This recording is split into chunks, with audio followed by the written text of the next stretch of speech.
dan semakin baik dan lebih baik lagi, dan mudah-mudahan kedepannya banyak donatur yang tersentuh hatinya untuk menitipkan rezekinya untuk santunan ke panitia. Siap izin, selama bulan Ramadan ini kegiatan selain berbagi ini apa saja kegiatannya? Ikut berpartisipasi dalam pengamanan bersama pihak Pospam yang ada di Jawa Tengah. Yang dihadirkan warga masyarakat di sini di mana saja? Satu dari ojek sekitar alun-alun, mudah-mudahan kedepannya bisa Kecamatan Banyaran. Yang kedua dari anak yatim 11 desa, perwakilan 1 desa 5. Terakhir untuk nanti di kegiatan jelang sholat Id, apa yang boleh dilaksanakan di Karang Taruna?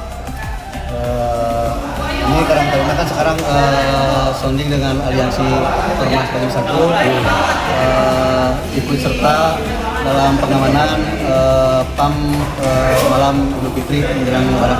Harapan untuk ke depan nih? Kedepannya mudah-mudahan kegiatan ini bisa lebih sering ditingkatkan dan lebih sering diadakan. Siap. Terima kasih, Pak. Sama-sama.